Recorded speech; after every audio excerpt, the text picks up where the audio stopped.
우리 앞뒤 좌우에 계신 분들과 함께 인사하겠습니다. 무더운데 건강 조심하십시오 하고 인사하겠습니다.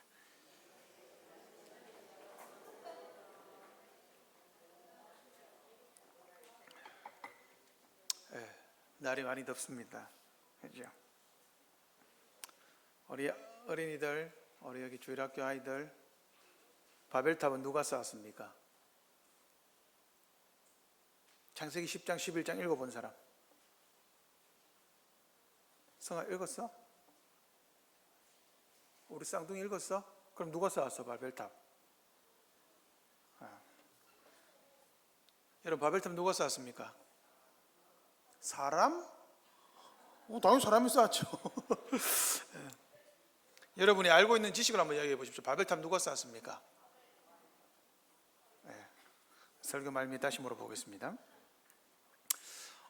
여러분, 우리가 사람으로서 살면 질문해야 할 것은 항상 한 가지입니다. 인생의 목적이 무엇인가? 제가 좋아하는 낭만 닥터 김사부가 그렇게 이야기했습니다. 사람이 열심히 사는 것은 좋은데 무엇을 위해 사는지, 뭐 때문에 사는지는 알고 살아야 되는 거 아니에요? 라고 말했죠. 그걸 성경은 인생의 목적이 무엇인가? 라는 질문입니다. 경상도 말로 니 와 사는데?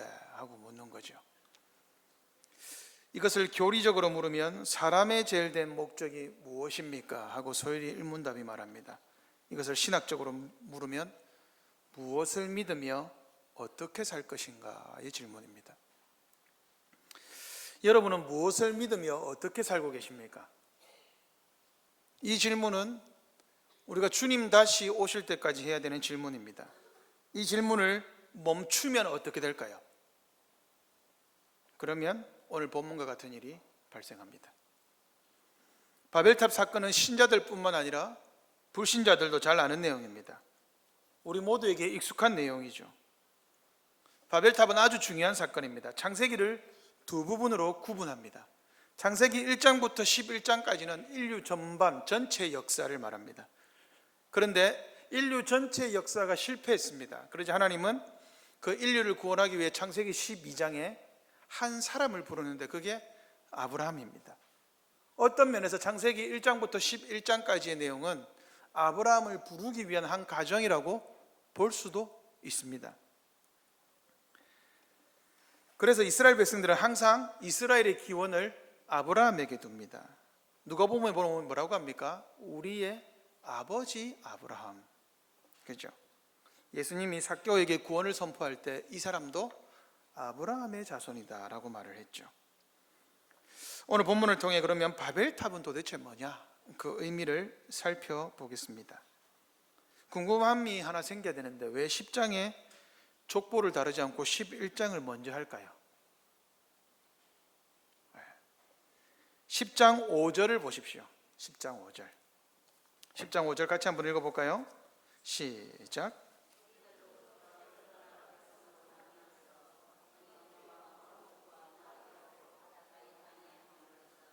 (20절입니다) 시작. 이들은 함의 자손이라 각기 족속과 언어와 지방과 나라대로였더라. 31절입니다.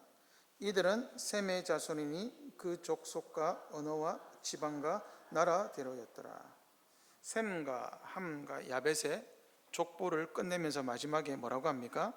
족속과 언어와 지방과 나라대로였다. 창세기 11장 1절은요 온 땅의 언어가 하나다. 누가 먼저 일어난 사건입니까? 11장이 먼저 일어난 사건입니다. 그래서 11장의 결과로 10장의 족보대로 나뉘었다라는 것을 말하기 때문에 11장을 먼저 설명하는 겁니다. 11장의 사건으로 언어가 달라졌습니다. 여러분, 언어가 달라지면 뭐가 문제죠?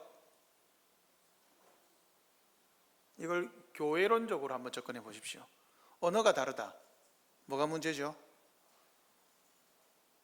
교회가 하나가 될 수 없습니다. 이게 제일 중요합니다. 언어가 같다라고 하는 것은 교회의 하나됨입니다.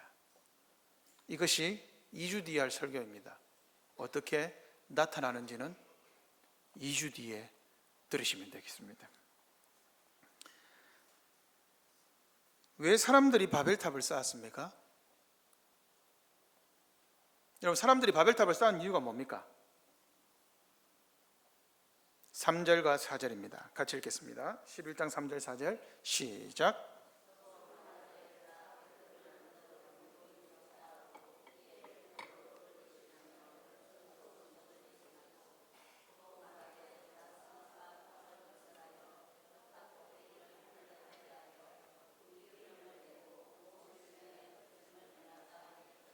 아멘.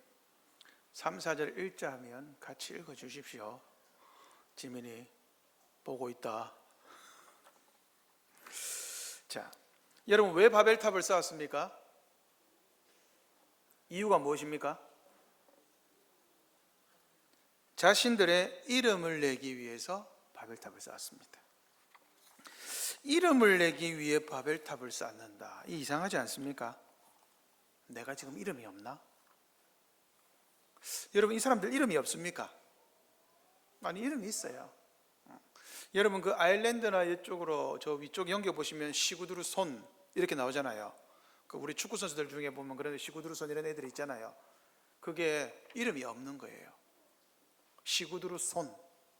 시구두루라는 사람의 손, 아들이라는 뜻입니다. 그 시대 때는 그렇게 지었다라는 거예요. 근데 여러분, 이 10장이나 11장에 보시면 이 이름이 없는 사람들이 없어요.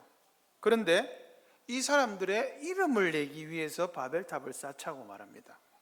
그러면 누가 바벨탑을 쌓았을까요? 이 누가 쌓았는지를 알아야 합니다. 여러분, 바벨탑은 누가 쌓았습니까? 누굽니까?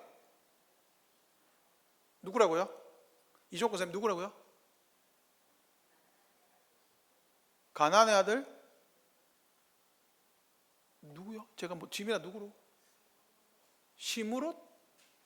니므롯입니다. 권사님. 예, 니므롯이 쌓았습니다. 10장 8절에서 10절 한번 볼까요? 10장 8절에서 10절 같이 읽겠습니다. 시작.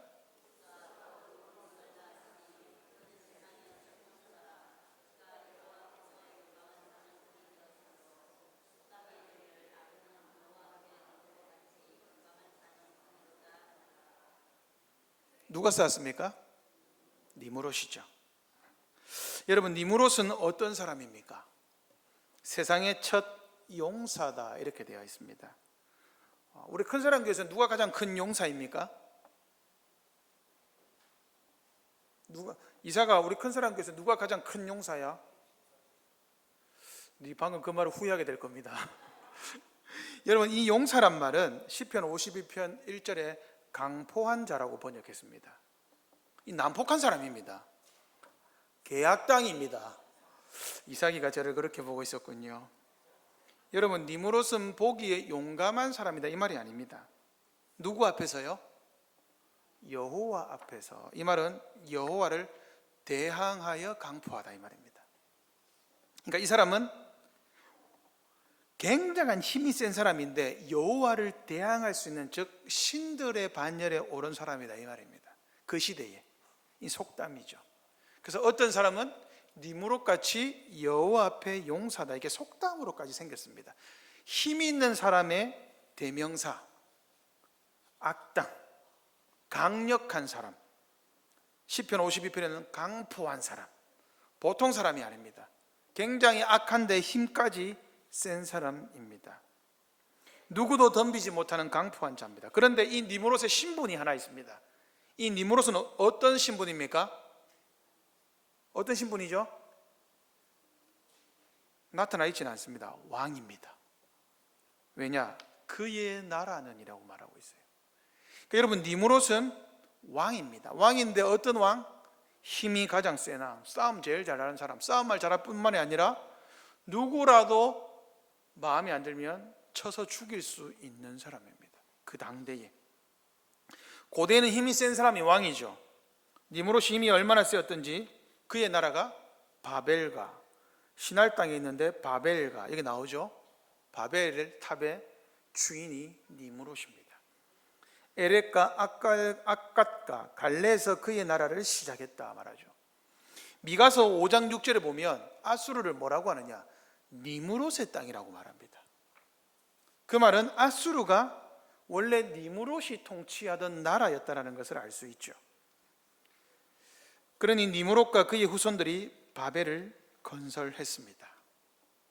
여러분, 바벨이라는 이름은 구약 성경에서 다른 이름으로 또 불립니다. 뭐죠? 바벨론이라고 불리죠. 바벨과 바벨론은 조금 다릅니다. 바벨론이라는 뜻은 뭐냐? 신의 문, 신에게 가는 입구라는 뜻입니다. 이게 바벨론이라는 뜻이. 지도 하나 보여주세요. 사진 하나.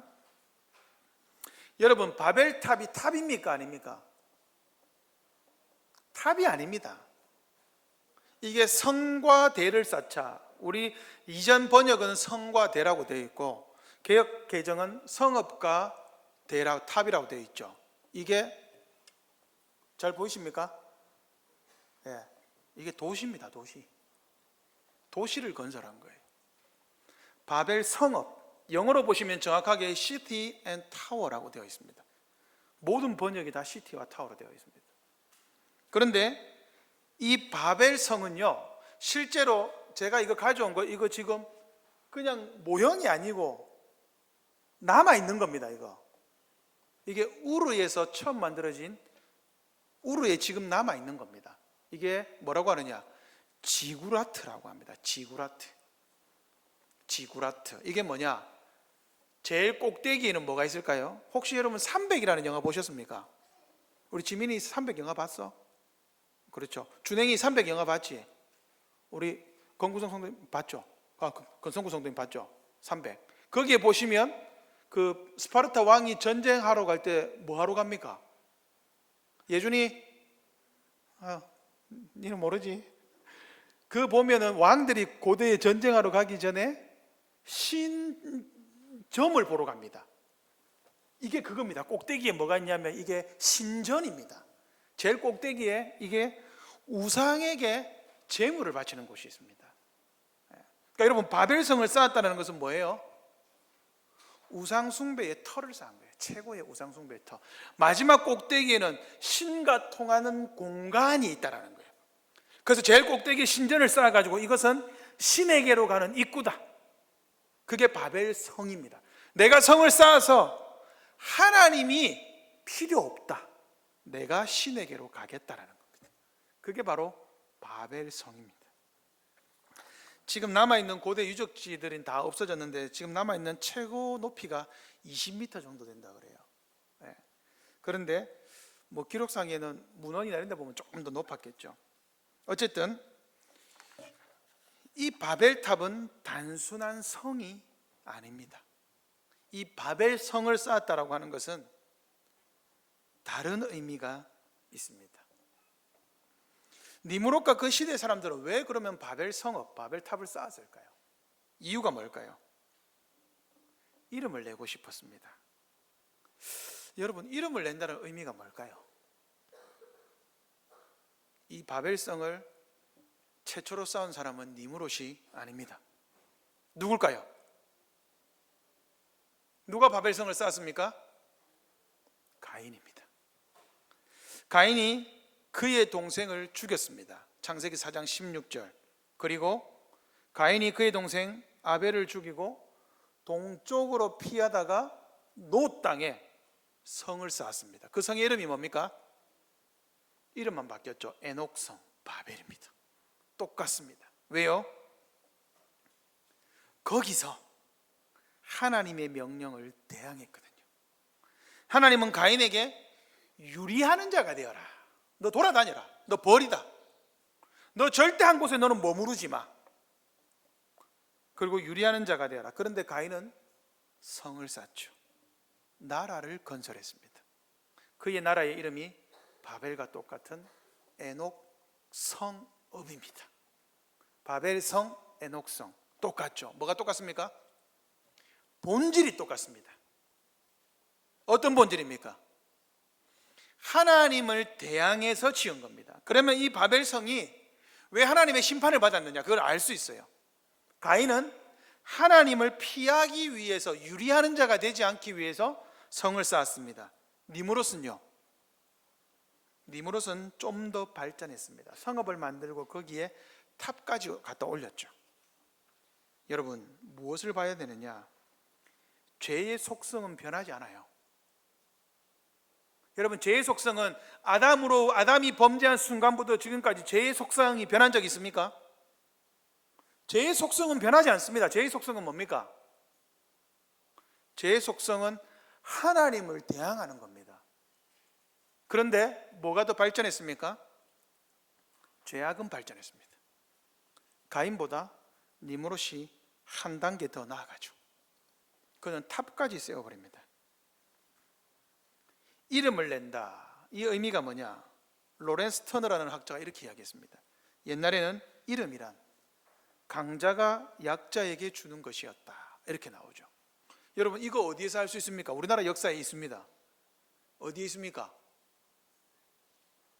조선시대에 왕들이 황제라는 호칭을 못 쓰고 중국의 황제에게 아련하러 가죠. 그러면 황제가 뭐라고 합니까?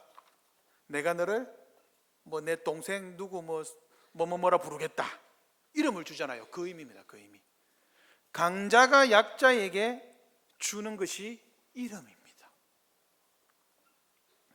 이러한 문화적 배경을 알고 다시 본문을 읽어보면 이름을 내겠다라는 의미가 무슨 말인지를 알 수 있습니다. 무슨 말입니까? 하나님이 주신 이름이 아니라 내가 강자다. 내가 내 이름을 짓겠다. 죄송한 표현이지만 감히 하나님 따위가 내 이름을 지어 나 용납할 수 없다. 내가 하나님보다 강하다.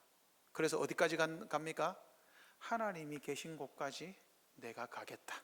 그래서 그 이름을 바벨론이라고 지은 것입니다. 고든 웨남이라는 학자도 이렇게 이야기했습니다. 이름을 내겠다, 유명해지겠다라는 것은 내 이름은 하나님이 아니라 내 스스로 정한다는 의미라고 말했습니다. 똑같죠? 이것은 하나님의 이름으로 불리는 것에 대한 반역입니다. 여러분, 하나님께 반역한 사람들의 결과를 한번 잘 보십시오. 아담과 하와가 바벨성을 쌓았습니까? 안 쌓았습니까? 에덴 동산 안에 쌓았습니다. 선과 악을 알게 하는 나무 열매를 따먹었죠. 그게 무슨 의미입니까? 그게 바벨입니다. 하나님이 나에게 부여하신 선과 악의 의미를 왜 하나님이 정해요? 내가 정하겠습니다. 그게 바벨입니다. 그 결과 아담과 하와는 동쪽으로 쫓겨났습니다. 거기서 하나님의 명령에 반항했죠. 가인도 마찬가지입니다. 하나님이 주신 생명 아벨을 해치고 동쪽으로 갔습니다. 거기에서 가다가 뭐라고 합니까? 죄송한 표현입니다. 에이씨, 들어봐서 못 가겠다. 그만 갈란다. 이러다가 성을 쌓아버립니다. 하나님이 유리한 자가 되라고 했던 말든 나는 내가 알아서 살겠다. 그리고는 그 아들의 이름을 따서 에녹성이라 이름을 짓죠. 하나님의 명령에 정면으로 반항하는 것입니다. 아담과 똑같죠. 가인의 죄가. 그러면 아담과 하와도 바벨성을 쌓았다는 것을 알 수 있습니다. 니므롯도 마찬가지입니다. 이름을 내자 하나님께 정면으로 반항하는 것입니다. 하나님이 왜 우리의 이름을 정합니까? 내 이름은 내가 정하겠습니다. 내 삶의 의미는, 내 인생의 의미는 내가 정하겠습니다. 왜 하나님이 정합니까? 하나님 없어도 나는 잘 살 수 있습니다. 그것을 내가 세상에서 증명해 보이겠습니다. 그게 내 이름을 내겠다라는 의미입니다. 내 이름을 내면 하나님이 이름을 붙이지 않아도 저 사람은 여호와 앞에 강포한 자로서 하나님을 이름을 받지 않은 자다라는 말을 들을 수 있을 거 아니냐. 이게 니므롯이 의도한 겁니다. 근데 여러분, 성경에서 이름을 낸 사람들은 전부 다 망했습니다. 누가 있죠? 성경에서 이름을 내려다 망한 사람이 2명 있습니다. 힌트, 왕입니다. 누구죠? 사울 왕입니다. 사무엘상 15장 12절. 사무엘이 사울을 만나려고 아침에 일찍 일어났더니 어떤 사람이 사무엘에게 말하여 이르되 사울이 갈멜에 이르러 자기를 위하여 기념비를 세우고 발길을 돌려 길갈로 내려갔다는지라. 무엇을 세웠다고요? 기념비. 이 기념비가 뭡니까? 지 이름을 새긴 거예요. 누가요? 사울이. 한 사람 더 있습니다. 누굴까요? 왕입니다. 압살롬입니다. 사무엘하 18장 18절. 압살롬이 살았을 때 자기를 위하여 한 비석을 마련하여 세웠으니 이는 그가 자기 이름을 전할 아들이 내게 없다고 말하였음이더라. 그러므로 자기 이름을 기념하여 그 비석에 이름을 붙였으며 그 비석이 왕의 골짜기에 있고 이제까지 그것을 압살롬의 기념비라 일컫더라. 사울이 세운 기념비가 뭔지 알 수 있죠. 압살롬이 세운 기념비와 동일하죠. 뭡니까? 자기의 이름을 새겼더라. 왜요? 내 이름이 사라진다는 거예요. 내 이름이 후대의 사람들이 모르니까 내 이름을 누군가는 알아야 되지 않겠냐. 나는 아들이 없으니까. 그래서 기념비를 세웠습니다. 하나님이 세우신 왕인데, 하나님으로부터 위임받은 왕인데 자기 이름을 내고 싶었습니다. 내 이름의 의미를 찾고 싶었습니다. 압살롬도 마찬가지입니다. 자기 이름을 위하여 기념했습니다. 하나님께 심판받았습니다. 여러분, 신학교나 신대원이나 어떤 큰 교회들 가보면 교회당 건물에 이름을 새겨놨어요. 그거 기념비입니다. 그 망할 짓입니다. 사람 이름을 왜 새깁니까? 서운합니까? 그게 왜 거기다 대고 사람 이름을 새겨놓습니까? 사람을 기념하는 것은 바벨성을 쌓는 것과 동일합니다. 따라서 자기들의 이름을 내는 것은 신앙의 반역입니다. 배교입니다. 신앙은 하나님이 주신 사명을 높이며 그 이름을 높이는 것이죠. 여러분, 인간들이 처음 받았던 이름이 뭡니까? 아담입니다. 하와입니다. 그 이름의 뜻은 무엇입니까? 이삭이 아담의 이름의 뜻이 뭐야? 이삭 아니다. 아담의 이름의 뜻이 뭐예요? 여러분, 아담의 이름의 뜻이 뭐죠? 그냥 사람입니다. 하와는요, 생명입니다. 무슨 뜻입니까? 하나님이 생명을 주지 않으면 사람에 비할 바 그냥 사람이다라는 거예요. 그런데 그 사람에게 하나님이 은혜를 주셔야, 생명을 주셔야 살 수 있다라는 거예요. 하나님의 이름으로 일컫지 않으면 살 수 없다가 아담과 하와, 그 이름의 의미입니다. 그저 하나님의 생명이 없으면 하나님의 은혜로 생명을 유지할 뿐이라는 거예요. 우리는 하나님의 은혜로 생명을 유지하는 존재에 불과하지 않습니다. 하나님의 은혜를 거두시면 우리에게 생명은 없습니다. 그게 아담과 하와입니다. 당대의 온 땅의 언어가 하나인 것은 복이지요. 언어가 하나니까 사람들이 같이 결사연대해가지고 하나님께 반역한 것이지요. 하나님이 왜 언어를 하나로 주셨습니까? 생육하고 번성하여 땅에 충만하라고, 하나님의 나라를 건설하라고 언어를 하나로 주셨습니다. 그런데 하나님의 복을 가지고 니므롯은 바벨을 통해 하나님의 나라가 아니라 자신의 이름을 내는 세상의 나라를 지으려 한 것입니다. 여러분 잘 들으십시오. 이름은 무엇과 연결됩니까? 이삭이 이름은 무엇과 연결되지? 내가 계속 얘한테 묻는 이유가 뭘까? 한 번만 더 물으면 그 다음 조치가 있겠습니다. 여러분, 이름은 무엇과 연결됩니까? 이름은 나라와 연결됩니다. 왕의 이름이 불려지면 왕정국가입니다. 시민들의 이름이 불려지면 시민국가입니다. 하나님의 이름이 불려지면 하나님의 국가, 즉 하나님의 나라입니다. 어디에 있죠? 어디에 있습니까? 이 근거가 어디에 있습니까? 주기도문입니다. 하늘에 계신 우리 아버지요. 그 다음 뭡니까? 나라가 임하옵시며. 그 다음 뭡니까? 이름이 거룩히 여김을 받은 것처럼. 이름이 거룩히 여김을 받아달라는 것이 나오죠. 하나님의 나라와 하나님의 이름은 연결되어 있습니다. 하나님의 이름이 거룩히 여김을 받는 게 하나님의 나라가 임하는 겁니다. 사람의 신분과 목적을 정확히 보여주는 부분입니다. 우리는요, 우리의 이름을 위해 창조된 사람들이 아닙니다. 여러분, 제 이름이 뭡니까? 조현목이죠. 천국에서 제 이름 뭡니까? 알 수 없죠. 좀 가봐야 알죠. 하나님이 주신 이름이 있지 않겠습니까? 우리가 가지고 있는 이름은 이 땅에서 유명한 이름이죠.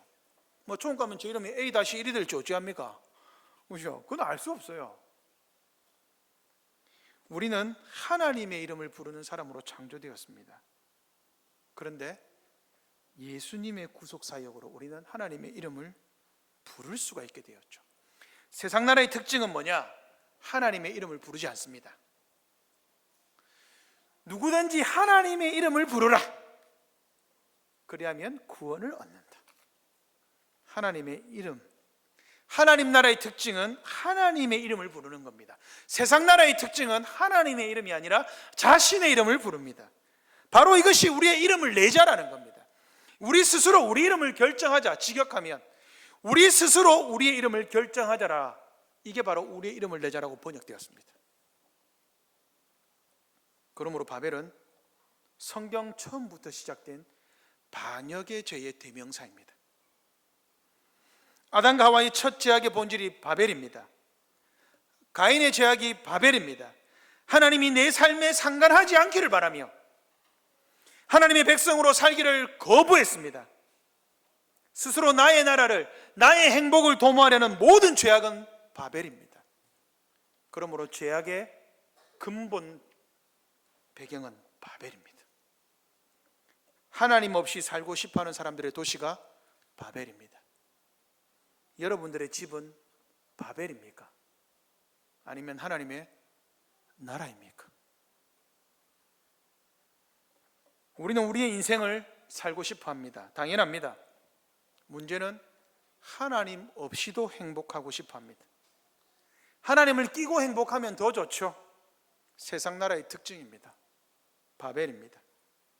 성경은 우리에게 내 행복과 내 이름을 위하여 살면 뭐라고 말합니까? 그게 바벨이라고 말합니다. 내가 열심히 살고 노력해서 좀 잘 되어서 행복해지려 합니다. 그런 인생의 삶을, 자신의 이름을 기념비처럼 세우는 삶이라고 성경은 말합니다. 우리는 지금보다 조금 더 행복해지려 성을 쌓습니다. 그런데 그렇게 살면 안 됩니까? 다 그런 마음이 있잖아요. 저도 그런 마음이 있어요. 여러분, 살림살이 좀 나아지셨습니까? 저도 어제보다 오늘이 살림살이 나아지기를 바랍니다. 그래서 저는 어차피 잘 살기 걸렀으니까 저는 우리 미나가 건물주 되기를 바랬습니다. 옛날에. 그런데 여러분, 하나님이 그거 다 알아요. 그걸 모르고 하나님이 자신의 이름을 우리에게 주셨을까요? 하나님의 나라와 바벨에 사는 사람들의 근본적으로 다른 것은 뭐냐? 딱 하나입니다. 이름이 다릅니다. 내가 내 이름을 정하냐? 하나님이 나에게 이름을 주느냐? 이 차이입니다. 그럼 여러분, 하나님은 우리에게 이름을 주실까요? 안 주실까요? 주십니까? 안 주십니까? 같이 읽어보겠습니다. 계시록 14장 1절입니다. 계시록 14장 1절 나왔습니까? 같이 읽겠습니다. 시작. 또 내가 보니 보라, 어린 양이 시온산에 섰고 그와 함께 14만 4천이 서 있는데 그들의 이마에는 어린 양의 이름과 그 아버지 이름을 쓴 것이 있더라. 아멘. 14만 4천 구원받는 사람입니다. 14만 4천은 12 곱하기 12 곱하기 1000입니다. 144 곱하기 1000이죠. 구약시대 12지파 12, 신약시대 12사도 12 곱하면 144, 완전수 1000, 14만 4천. 그러니까 14만 4천은 완전한 수, 구원받은 숫자, 많다라는 뜻입니다. 그들의 이마에는 무엇이 있습니까? 어린 양의 이름이 쓰여져 있습니다. 제 이마에 어린 양의 이름 있습니까? 여러분의 이마에 어린 양의 이름 있습니까? 아버지의 이름이 있습니까? 계시록 17장 3절에서 5절.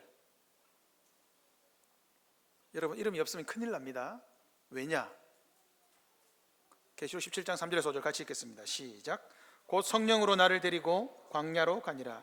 내가 보니 여자가 붉은빛 짐승을 탔는데 그 짐승의 몸에 하나님을 모독하는 이름들이 가득하고 7머리와 10뿔이 있으며 그 여자는 자줏빛과 붉은빛 옷을 입고 금과 보석과 진주로 꾸미고 손에 금잔을 가졌는데 가증한 물건과 그의 음행에 더러운 것들이 가득하더라. 그의 이마에 이름이 기록되었으니 비밀이라 큰 바벨론이라 땅의 음녀들과 가증한 것들의 음이라 하였더라. 뭐라고 기록되어 있습니까? 큰 바벨론 이름이 기록되어 있습니다. 누가요? 지옥 백성들의 이름이 기록되어 있습니다. 그런데 그 이름이 놀랍게도 창세기 11장에서 말하는 큰 바벨론. 그러면 여러분 구원은 뭐죠? 바벨론이 멸망하는 게 구원입니다. 천국은 무엇입니까? 자기의 이름을 내는 사람은 천국에 들어갈 수 없습니다. 왜요? 자기 이름은 내가 내 이름을 그렇게 내려고 했는데 내 이마에 적혀있는 이름은 조현목이 아니라 바벨론입니다. 그러나 그 이마에 어린 양의 이름과 하나님 아버지의 이름이 있는 자들만이 천국에 들어갑니다. 하나님의 이름으로 일컫는 사람들만이 천국에 가득하게 되죠. 그것이 비밀이라고 말하고 있죠. 놀랍지 않습니까? 성경은 바벨론으로 시작해서 바벨론으로 끝나고 있죠. 그런데 계시록 18장에 반드시 바벨론은 멸망한다고 말합니다. 사랑하는 성도 여러분, 우리에게는 이름이 있습니다. 우리는 하나님의 이름으로 일컬어지는 하나님의 백성들입니다. 하나님의 자녀에게는 하나님이라는 이름이 주어져 있습니다. 그러므로 우리 스스로 이름을 가질 필요가 없습니다. 부모님이 주신 이름은 이 땅에서 유효하죠. 천국에서는 새롭게 받는 이름이 있습니다.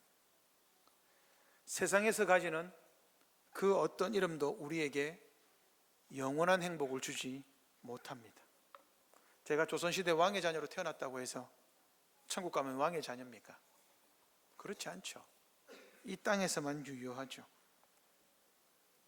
성경은 자신의 이름을 가진 자는 바벨이라는 이름을 가졌다라고 말하며 반드시 멸망한다고 말합니다. 여러분의 이마에는 누구의 이름이 있습니까? 바벨입니까? 아니면 어린 양과 아버지 하나님의 이름이 있습니까? 이름 없이 사신 분이 딱 한 분 계시죠. 누굽니까? 예수 그리스도 아닙니까? 예수, 그 이름을 누가 줬습니까?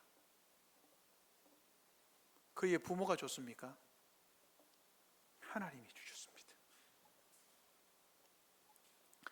아들을 낳으리니 이름을 예수라 하라.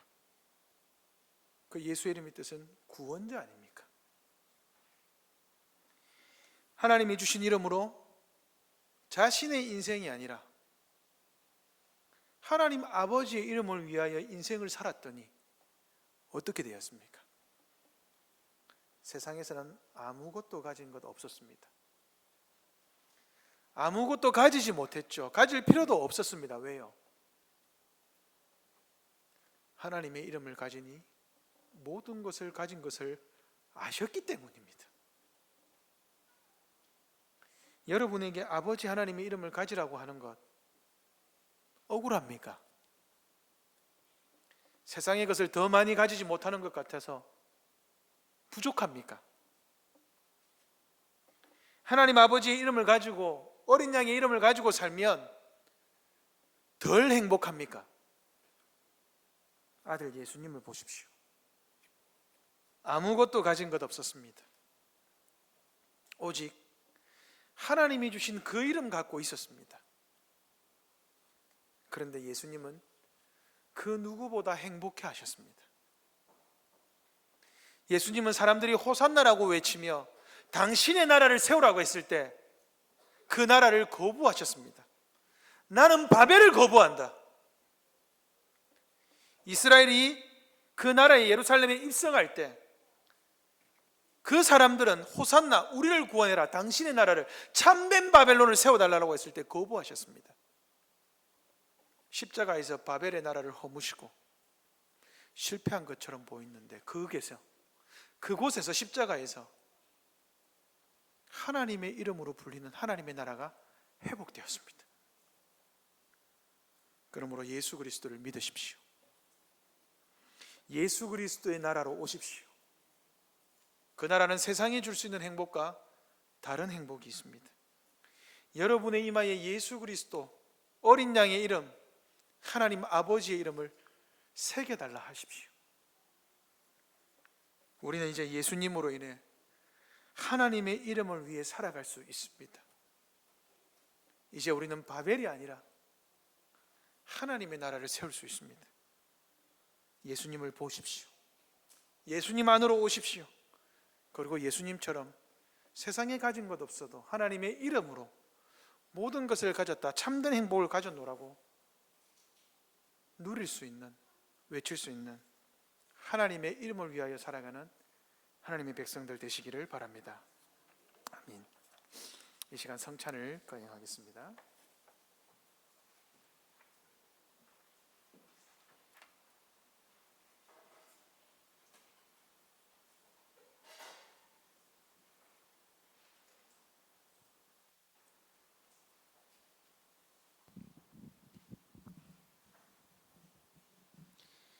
예수 그리스도의 나라에 있는 자에게 하나님이 내 나라의 백성에게 주시는 식량이 빵과 포도주입니다. 그러므로 이 시간 우리는 하나님 나라의 백성으로 하나님 나라의 만찬을 즐깁니다. 이 하나님 나라의 성찬, 이 자리에 초청되었으니 우리 앞뒤 좌우에 계신 분들과 함께 인사하겠습니다. 하나님 나라의 식사를 즐기십시오 하고 우리 인사하십시다.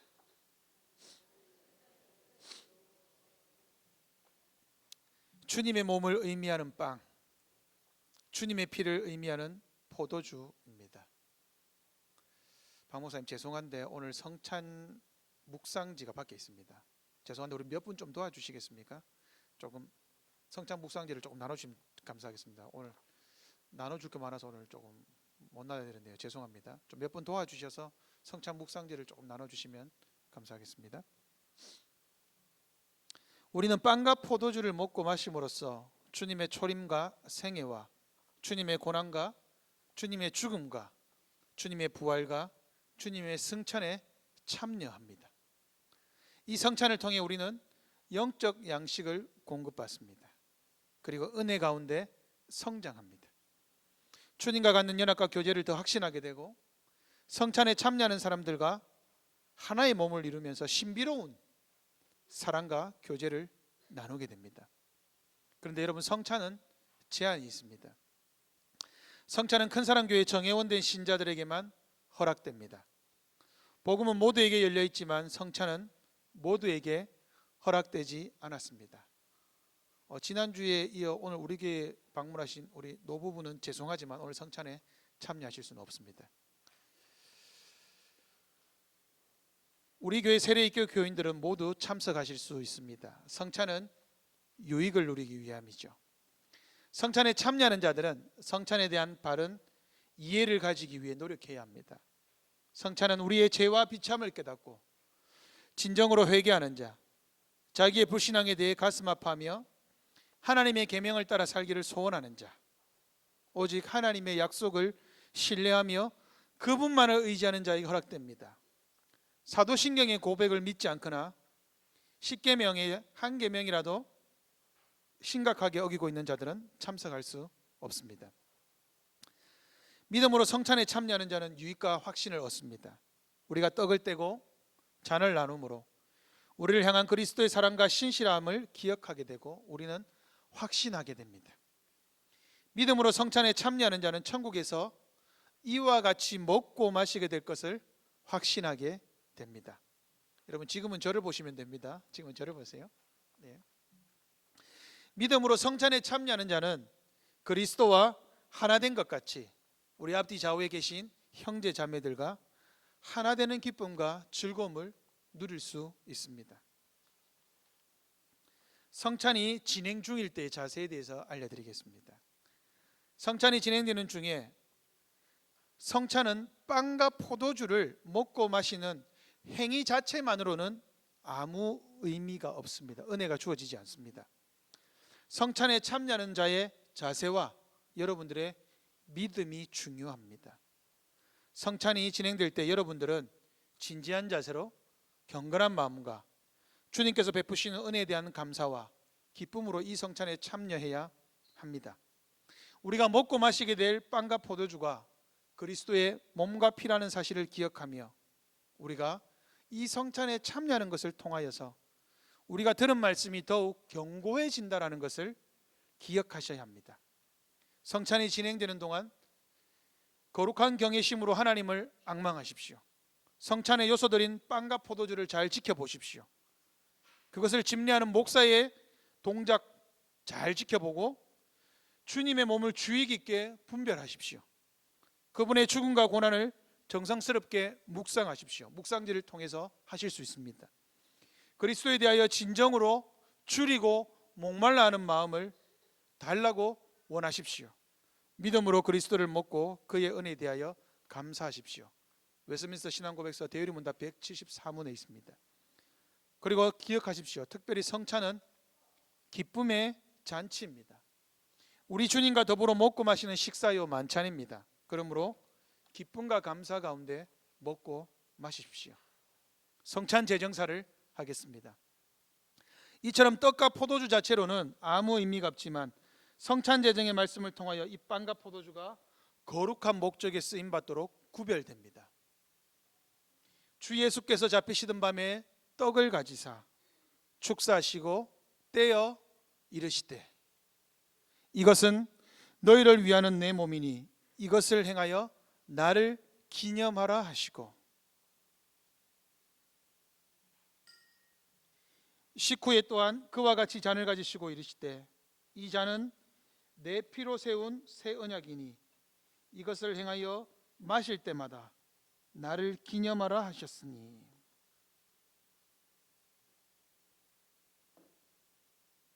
너희가 이 떡을 먹으며 이 잔을 마실 때마다 주의 죽으심을 그가 오실 때까지 전하는 것이니라. 그러므로 누구든지 주의 떡이나 잔을 합당하지 않게 먹고 마시는 자는 주의 몸과 피에 대하여 죄를 짓는 것이니라. 사람이 자기를 살피고 그 후에야 이 떡을 먹고 이 잔을 마실지니 주의 몸을 분별하지 못하고 먹고 마시는 자는 자기의 죄를 먹고 마시는 것이니라. 이 말씀은 이런 뜻입니다. 너희가 이 떡을 떼고 이 잔을 마시는 예식을 행할 때마다 이것은 너희를 향한 나의 진정한 사랑과 신실함을 기억하고 확신하여도 된다. 그러한 든든한 보증이다. 나는 영원한 죽음을 당할 수밖에 없는 너희를 위하여서 나의 몸을 십자가 위에서 죽음에 내어 주었고 나의 피를 흘렸다. 나는 십자가에 달린 나의 이 몸과 흘린 피로써 너희의 줄이고 목마른 영혼들이 영생에 이르도록 먹이고 마시게 한다. 이것은 너희 눈앞에서 떡을 떼고 포도주를 잔에 붓는 것처럼 분명하고 너희가 나를 기념하여 잔을 나누며 너희가 먹고 마시는 것처럼 확실하다. 우리 감사기도 하겠습니다. 하늘에 계신 우리 아버지 참으로 감사합니다. 주께서 피로 주고 사신 큰사랑교회가 아름다운 모습으로 세워져 가게 하시고 이 시간 주께서 베푸시는 하늘의 식사에 참여하게 해주시니 감사합니다. 말씀을 먹여주시고 성찬을 통해 이 시간 보여주시니 더욱 감사합니다. 우리를 위해 죽으신 주의 죽으심을 기억하게 하시고 성령님께서 더욱 성찬을 통해 역사하시어 우리가 더욱 예수 그리스도를 의지하며 신뢰하게 하여 주옵소서. 우리가 예수님의 참된 몸을 먹고 피를 마심으로 새롭게 되고 튼튼하게 되고 영적으로 강건하게 하여 주옵소서. 성찬을 통해 하늘 아버지께서 이 식사를 베푸시는 것처럼 하늘의 신령한 모든 것들을 그리스도 안에서 우리에게 베푸시는 것을 깨달아 알게 하옵소서. 무엇보다 이 성찬을 통하여 우리가 주님 안에 하나 되고 그리스도의 복음의 잔치가 큰 사랑교회 안에 이 시간 가득하게 하옵소서. 예수님의 이름으로 기도드립니다. 아멘. 박 목사님, 장로님 앞으로 나오시겠습니다. 이제 여러분을 성찬으로 초대합니다. 이제 장로님과 박 목사님을 통해 그리스도의 몸과 피를 받겠습니다. 배병, 이 빵은 당신을 위해 십자가에서 찢기신 예수 그리스도의 몸입니다. 이것을 먹음으로 우리 주 예수 그리스도께서 우리의 모든 죄를 완전히 사시기 위해 찢기셨음을 기억하고 믿으십시오. 우리 받으시면 그 자리에서 드시겠습니다.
혹시 떡을 받지 못하신 분 있으시면 손을 들어 펴 주십시오.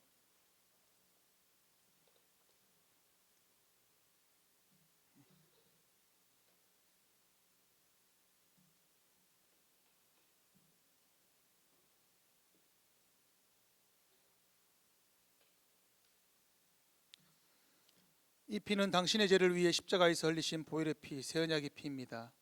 우리 주 예수 그리스도께서 우리의 죄를 사하시기 위해 모든 피를 흘리셨으며 이 잔을 마심으로써 주님의 죽음과 부활에 참여함을 믿으십시오.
그리스도께서는 이 땅에 오실 때까지 성찬을 시행하며 그리스도의 죽으심을 기념하며 전화를 하셨습니다. 우리 주님과 함께 식사함으로 주님의 가족이 되었으니 신자답게 살아갑시다.